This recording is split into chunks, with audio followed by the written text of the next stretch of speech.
नमस्कार दोस्तों, स्वागत है आप सभी का मेरे YouTube channel law by KP में। आज हम पढ़ने वाले हैं भारतीय संविदा अधिनियम 1872 की धारा 46 के बाद। आज हम पढ़ेंगे धारा 46, 47, 48, 49 और 50। इसमें से आपके प्री के लिए कम से कम 4 से 5 सवाल बनते हैं जुडिशरी के पर्पज़ से या किसी भी लॉ कॉम्पिटेटिव एग्जाम के पर्पज़ से।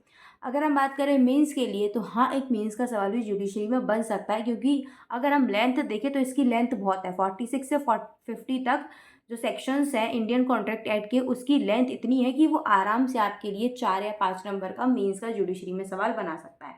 अब मेंस में आपसे पूछा कैसे जाएगा, इंडियन कॉन्ट्रैक्ट एक्ट 1872 में पालन के लिए समय और स्थान के बारे में जो प्रबंधन या जो नियम दिए गए हैं उन्हें बताइए। तो आप 46, 47, 48, 49, 50 पूरा एज इट इज बेयर का लिख देंगे विद इलस्ट्रेशन। तो आपकी इतनी लेंथ हो जाएगी, आपको आराम से अगर 4 नंबर का आता है तो आपको 3 नंबर और 3.5 नंबर इतने मिल जाएं। चलिए ठीक है, तो हम वीडियो को बिल्कुल भी बिना स्किप किए पूरा देखेंगे स्टार्टिंग से एंड तक। हम अपना हेडफोन लगा लेंगे, आप अपने कॉपी और नोट्स लेके बैठ जाएंगे, ठीक है, कि जो भी आपको नोट डाउन कराया जाए उसे आप लिख लें। कोई भी जो की पॉइंट्स होते हैं, जैसे हमारा जो सेक्शन होता है एकदम से रिकॉल हो जाता है, तो हम उन की पॉइंट्स को भी अच्छे से लिख लेंगे। तो वीडियो को बिना कुछ भी देरी के हम स्टार्ट करते हैं। सबसे पहले हम पढ़ते हैं सेक्शन 46। सेक्शन 46 बताता है वचन पालन के लिए समय जहाँ की पालन के लिए आवेदन ना किया जाना हो और कोई समय निर्दिष्ट ना हो। वचन पालन के लिए समय, ठीक है, जहाँ की पालन के लिए आवेदन नहीं किया जाना हो और कोई क्या हो, समय भी स्पेसिफाई नहीं किया गया हो, तो वहाँ आपको कब करना होता है। तो वहाँ हम देखते हैं लास्ट वाली लाइन में लिखा है एक युक्त समय, जिसे हम बोलते हैं रीजनेबल टाइम। अब रीजनेबल टाइम क्या होता है, ये हर स्पेसिफिक केस के लिए अलग अलग होता है, हर पर्टिकुलर केस में ये अलग अलग होता है। ये क्या होता है, क्वेश्चन ऑफ फैक्ट होता है, क्या होता है, तथ्य का एक प्रश्न होता है।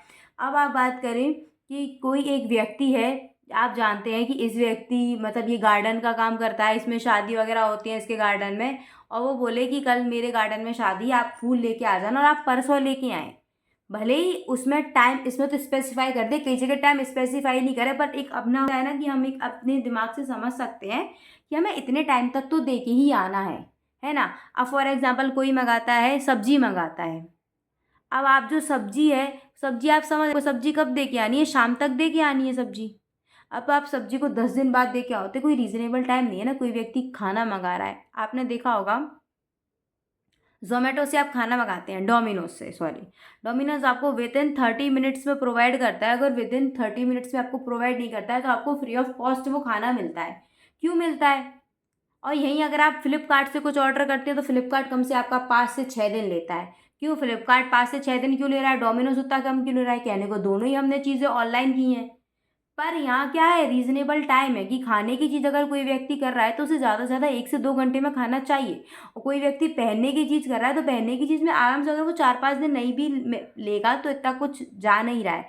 तो रीजनेबल टाइम यही होता है, पर्टिकुलर केस को देखिए एक दिमाग अंदाज़ा लगा लिया जाता है कि ये केस कितना आपको रीजनेबल टाइम दे सकता है। आजकल ब्लिंकिट चल रहा है, स्विगी चल रहा है, इससे आप ऑर्डर मंगाते हैं, विद इन अगर बहुत दूर होता है तो 1 आवर और 30 मिनट्स में आ जाता है, क्योंकि उनको पता है कोई व्यक्ति को खाना खाना है, वो भूखा है, तो उसे जल्दी खाना चाहिए होगा। यही आप फ्लिपकार्ट, अमेजोन, मिंत्रा से करते हैं तो वो कम से कम 5 से 6, 10 दिन भी ले लेते हैं, क्योंकि उनको पता है कि ये इसका रीजनेबल टाइम 5 से 10 दिन है। समझ में आया। तो यही है 46 सेक्शन जब आपको इतना बताता है रीजनेबल टाइम के बारे में, बताता है कि जहाँ वचन पालन के लिए आवेदन भी नहीं किया जाना हो और कोई समय भी स्पेसिफाई नहीं हो, तो आपको तब तक कब करना होता है, विद इन रीजनेबल टाइम में आपको जो इसका परफॉर्म है वो करना होता है, ठीक है, वचनदाता को। अब हम बात करते हैं 47 जो सेक्शन है वो बात करता है वचन पालन के लिए समय और स्थान जहाँ की पालन के लिए समय निर्दिष्ट हो और आवेदन ना किया जाना। उसने टाइम तो बता दिया है कि इतने टाइम तक या इतने टाइम पर आपको आना है, पर उसने क्या किया, आवेदन मना कर दिया कि आवेदन नहीं करना, मतलब आवेदन नहीं किया जाना हो, ठीक है। इसे हम अंदर पढ़ते हैं। जबकि किसी वचन का पालन अमुक दिन किया जाना हो, अमुक दिन से मतलब है क्योंकि उसने टाइम तो बता दिया ना, टाइम तो उसने स्पेसिफाई कर दिया, तो उसको पता है कि एक सर्टेन डे को मुझे अपने वचन का पालन करना है, वचनदाता को ये पता है। और वचनदाता ने वचन ग्रहीता द्वारा आवेदन किए जाने के बिना उसका पालन करने का वचन दिया हो, मतलब वचनदाता ने कह दिया कि आपको मुझसे आवेदन आवेदन के लिए बोलना नहीं पड़ेगा, आपको मुझसे कहना नहीं पड़ेगा। वो बोल देता है प्रॉमिसर प्रॉमिसी से कि आपको मुझसे कहना नहीं पड़ेगा, आप तो मुझे टाइम बता दो, मैं खुद आ जाऊँगा। ठीक है। आवेदन भी नहीं किया जाना है। वचनदाता ने वचन ग्रहीता द्वारा आवेदन किए जाने के बिना उसने मना कर दिया वचन ग्रहीता से कि आप आवेदन मत करना, मैं कर दूंगा, उसका वचन दे दिया और टाइम उसको पता है। तब कारावार के प्राय घंटों के दौरान किसी भी समय ऐसे दिन और उस स्थान पर जिस पर उस वचन का पालन किया जाना चाहिए वचनदाता उसका पालन कर सकेगा। इसका मतलब है कि वचन ग्रहीता जो प्रॉमिसी है उसने टाइम बता दिया है कि इतने टाइम पर आपको कर देना है। ठीक है, उसको स्थान भी पता है कि वो इस स्थान पर रहता है या फिर इस स्थान पर उसकी कंपनी है, फैक्ट्री है, तो उसको स्थान भी पता है।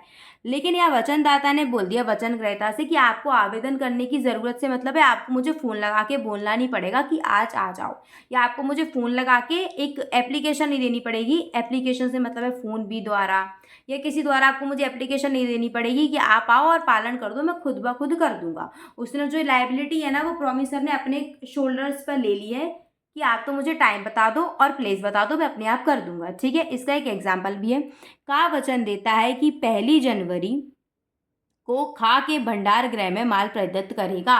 टाइम फिक्स है 1 जनवरी। ठीक है, प्लेस फिक्स है कि उसके भंडारगार में करेगा, उसकी फैक्ट्री में, उसके वेयर हाउस में करेगा। उस दिन का माल को खा के भंडारगार में लाता है, किंतु उसके बंद होने के प्राय घंटे के पश्चात और माल नहीं लिया जाता। का ने अपने वचन का पालन नहीं किया। अब तुमने क्या बोला था कि मैं जब 1 जनवरी को तुम्हारे वेयर हाउस में ले आऊँगा, अब तुम वेयर हाउस के में रात के 2 बजे पहुँचो, तो वेयर हाउस रात के 2 बजे नहीं होता है ना। एक फैक्ट्री का टाइम क्या होता है, सुबह के 10 बजे से खुल गई 6 बजे तक, 8 बजे तक, एक रीजनेबल टाइम होता है। उसी टाइम में तो आप ले जाओगे, कभी भी थोड़ी ना उठ के चले जाओगे। ठीक है, और यहाँ पर एप्लीकेशन का मना कर दिया, तो ये दिमाग में रख ले। आपसे प्री में पूछा जाता है कि वचन के लिए समय और स्थान तो दे दिया गया है पर आवेदन नहीं किया गया है, 47 में आएगा। ठीक है, रीजनेबल टाइम किसमें बताया गया है, 46 में बताया गया है। चलो 48 में बताया गया है अमुक दिन पर पालन करने के लिए आवेदन उचित समय और स्थान पर किया जाएगा। ठीक है, जबकि किसी वचन का पालन अमुक दिन किया जाना हो, टाइम पता है और वचनदाता ने यह भार अपने ऊपर ना ले लिया हो कि वह वचन ग्रहीता के आवेदन के बिना उसका पालन करेगा। यहाँ उसने भार अपने ऊपर ले लिया था। उसने क्या बोला था कि वचन ग्रहीता द्वारा आवेदन किए जाने के बिना उसका पालन का वचन, मतलब तुम आवेदन नहीं दोगे तब भी मैं कर दूंगा। यहाँ पर वचनदाता बोलता है, वचनदाता ने वो भार अपने ऊपर नहीं लिया है। उसने बोला है वचन ग्रहीता से कि तुम्हारे आवेदन के बिना मैं नहीं करूंगा, मतलब तुमको आवेदन करना पड़ेगा। ठीक है, ऊपर से पढ़ो। वचनदाता ने यह भार अपने ऊपर नहीं लिया है कि वह वचन ग्रहीता के आवेदन के बिना उसका पालन करेगा। यहाँ पर उसने वो भार अपने ऊपर ले लिया था कि आवेदन के बिना मैं पालन करूंगा, यहाँ पर उसने नहीं लिया। तब वचन ग्रहीता का यह कर्तव्य है कि पालन के लिए आवेदन उचित स्थान और उचित कारोबार के प्राय घंटे के भीतर करे। अब ये वचन ग्रहीता की रिस्पॉन्सिबिलिटी बन जाती है कि वो उससे बोले कि हाँ देखो मेरी जो फैक्ट्री है वो 10 बजे से 6 बजे तक चलती है, आप 10 बजे से 6 बजे तक आ जाना। अब ये किस पे हो जाता है, प्रॉमिसी के ऊपर लाइबिलिटी इम्पोज कर देता है वो। ठीक है, फर्स्ट हमने पढ़ा रीजनेबल टाइम, सेकंड हमने देखा कि इसमें हमको टाइम और प्लेस तो पता था बट उसने वचन ग्रहीता को मना कर दिया था कि आप आवेदन मत करना। आवेदन से मतलब है कि एग्जैक्ट आप बताना मत, मैं खुद आ जाऊंगा। पर इसमें क्योंकि उसे पता चल गया इसमें वो लेट पहुंचा था ना, इसे आप ऐसे दिमाग में रख सकते हैं टिक बना के कि पहले रीजनेबल टाइम है कि कितने हैं, फिर उसने बोला कि टाइम और प्लेस बता दो, मैं बिना आवेदन के आ जाऊंगा। उसने कहा ठीक है। अब वो जब गया तो उसको घाटा हो गया क्योंकि वो उसको लगा कि ठीक है मुझे तो 1 जनवरी को जाना है, उसकी फैक्ट्री में कभी भी चला जाऊंगा। उसे क्या पता कि एक टाइम पे आना होता है। उसने अगली बार बोला देखो टाइम भी तुम बताओगे, प्लेस भी तुम बताओगे और आवेदन भी तुम ही करोगे फ़ोन लगा के कि देखो इतने इतने टाइम के भीतर आ जाना। ठीक है, उसने नहीं लिया क्योंकि उसको पहले घाटा हो गया था ना, तो उसने अब कहा कि देखो तुम ही मुझे बताओगे प्रॉमिसी। ठीक है, प्रॉमिसी तुम ही बताओगे। प्रॉमिसर ने कहा तुम ही बताओगे मुझे प्रॉमिसी, मैं वचनदाता हूँ, मैं वचन दे रहा हूँ, पर तुम्हें कब पालन करवाना है वचन ग्रहीता ही बताएगा। ठीक है, इसमें भी उचित समय और उस स्थान क्या है, ये हर एक विशिष्ट मामले के लिए तथ्य का प्रश्न है, हर एक में अलग अलग होता है। जैसे मैंने आपको ऊपर बताया था इसमें भी अलग अलग होता है। ठीक है, कि रीजनेबल यानी प्रॉपर टाइम और प्लेस क्या है, ये क्या होता है, कि क्योंकि इसमें तो वचन ग्रहीता खुद ब खुद बताएगा। वचन ग्रहीता बताएगा ना कि क्या है, क्या कितने टाइम पे आना है, वो बता देगा, उसे वचन ग्रहीता बता देगा। ठीक है, आवेदन के लिए वो बता दे। चलो अब 49 क्या होता है, 49 में आपका बताया गया है वचन के पालन के लिए स्थान जहाँ की पालन के लिए आवेदन ना किया जाना हो और कोई स्थान नियत ना हो। मतलब कोई प्लेस नहीं है फिक्स, ठीक है, प्लेस नहीं है फिक्स, और क्या फिक्स नहीं है, और आवेदन नहीं किया जाएगा। ठीक है, अब हम पढ़ते हैं। जबकि किसी वचन का पालन वचन ग्रहीता के आवेदन के बिना किया जाना हो, इसमें भी फिर से वो आवेदन नहीं रहा, वचन ग्रहीता से उसने मना कर दिया तुम मत देना, और उसके पालन के लिए कोई स्थान भी फिक्स ना हो, क्या है, कोई स्थान भी फिक्स नहीं है, तब वचनदाता का कर्तव्य है कि वह ऐसे वचन के पालन के लिए युक्त स्थान नियत करने के लिए उससे आवेदन करे। वचन ग्रहीता ने मना कर दिया कि मैं जो है, मतलब उसने मना कर दिया वचनदाता ने कि आप मुझे मत देना आवेदन, मैं आपसे खुद पूछ लूंगा।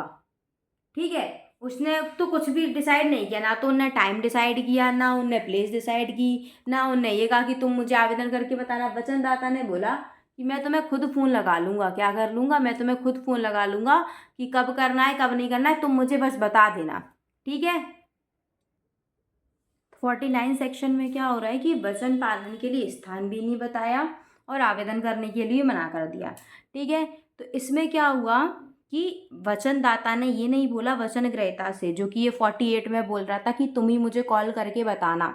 ठीक है, इसने ये नहीं बोला, इसने बोला कि मैं तुम्हें कॉल करके खुद पूछ लूँगा, कॉल करके तुम बताना, मैं तुमसे पूछ लूँगा कि कब क्या कैसे करना है। ठीक है, जबकि किसी वचन का पालन वचन ग्रहीता के आवेदन के बिना, वचन ग्रहीता के आवेदन के बिना तो 47 में भी किया जा रहा था, आवेदन के बिना किया जाता 47 में भी, पर 47 में वचनदाता खुद भी नहीं पूछता था, अपने उसने टाइम बता दिया है, प्लेस बता दिए, जाके कराता था। 48 में वचन ग्रहीता खुद आवेदन कर देता है कि देखो टाइम ये है और प्लेस ये है, इस टाइम पे आ जाना। ठीक है, इसमें ना तो प्लेस है ना कुछ है, और वचन ग्रहीता आवेदन भी नहीं करता, वचनदाता मना करता है कि तुम आवेदन मत करो, आप वचन ग्रहीता के आवेदन के बिना किया जाना है, और उसके पालन के लिए कोई स्थान भी नहीं पता है। तब वचनदाता का ये कर्तव्य होता है कि अब वो खुद से फ़ोन लगा के पूछ ले कि देखो कितने टाइम पर, कौन से प्लेस पे, एक reasonable proper time proper place बता दो, मैं तुमको मैं आवेदन कर रहा हूँ तुमसे। ठीक है, इसका अपन इलस्ट्रेशन पढ़ सकते हैं। 1000 मन पटसन खा को एक नियत दिन प्रदत्त करने का वचन देता है। टाइम तो वो बोलता है कि इतने टाइम पे मैं आ जाऊँगा, पर उसे ये नहीं पता कि इसकी जगह कहाँ है, ये कहाँ रहता है, क्या नहीं करता, तो इसको ये कुछ नहीं पता। तो वहाँ पर ये क्या होता है, खा को फ़ोन लगाता है कि सुनो टाइम बता दो, मैं आ जाऊँगा। ठीक है, मतलब प्लेस बता दो, टाइम तो मुझे पता है कि इस दिन है, पर इस दिन पर भी कितने टाइम पर आना है, और एक प्लेस बता दो। इतना समझ में आया? ठीक है, अब आता है सेक्शन 50। सेक्शन 50 बोलता है वचन ग्रहीता द्वारा विहित या मंजूर किए गए प्रकार से या समय पर पालन, किसी भी वचन का पालन उस प्रकार से और उस समय पर किया जा सकेगा जिसे वचन ग्रहीता विहित या मंजूर करे। अगर कॉन्ट्रैक्ट में स्पेशल लिखा है कि 1 जनवरी 2025 को सुबह 10 बजे से 4 बजे तक कभी भी कर देना, तो तुमको उसी टाइम पे कर देना। अब तुमको ना तो फ़ोन लगाने की ज़रूरत है ना कुछ करने की ज़रूरत है। ठीक है, इतना है, इसमें यही लिखा है वचन ग्रहीता द्वारा विहित या मंजूर किए गए प्रकार से समय पर पालन।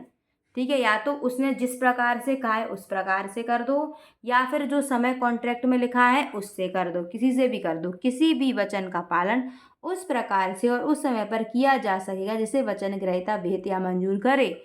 उस समय पर और उसी प्रकार से वचन ग्रहीता बोल रहा है कि तुमको 4 बजे से 6 बजे के बीच में आना है, तो उसी प्रकार से करना, बट वो टाइम जो रीज़नेबल भी होना चाहिए। मतलब वचन ग्रहीता भी ये ना बोले कि नहीं 2 बजे ही आना है, और 2 बजे भी आना है तो फिर हम देखेंगे कि 2 बजे का सच में नीड है कि नहीं है। ठीक है, वो न्यायालय देखता है, और वो जिस प्रकार से बोल रहा है कि आपको इसी प्रकार से आना है।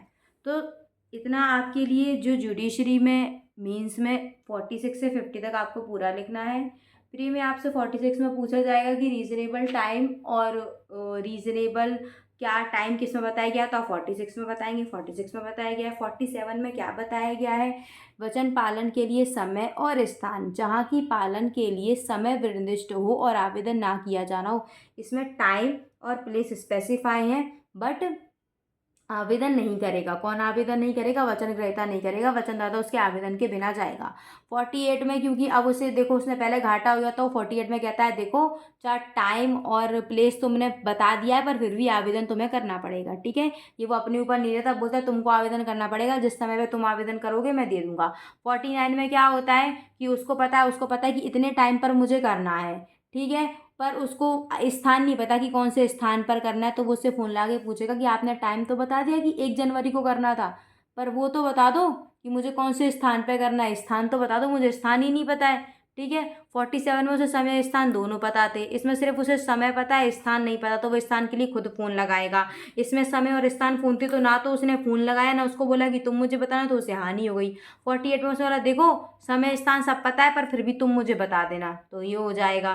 49 में क्या होता है, उसे समय पता होता है, स्थान पता नहीं होता, तो वो स्थान के लिए पूछेगा। 50 में बताया गया है कि जैसे वचन ग्रहीता बोलता है आपको वचन का पालन बिल्कुल उसी मैनर में करना है, तो वचन ग्रहीता उसे ग्रहण कर लेगा। प्री के लिए मेंस के पर्पज से इतना ही कॉन्सेप्ट दिमाग में रखिए। मीन्स में आप इलस्ट्रेशन करके लेके आइएगा, आपको नंबर पूरे मिल जाएंगे। अगर आपको कुछ भी समझ में नहीं आया है तो आप उसे कमेंट सेक्शन में पूछ सकते हैं, और चैनल को लाइक कीजिए, सब्सक्राइब कीजिए, शेयर कीजिए। Till then bye bye.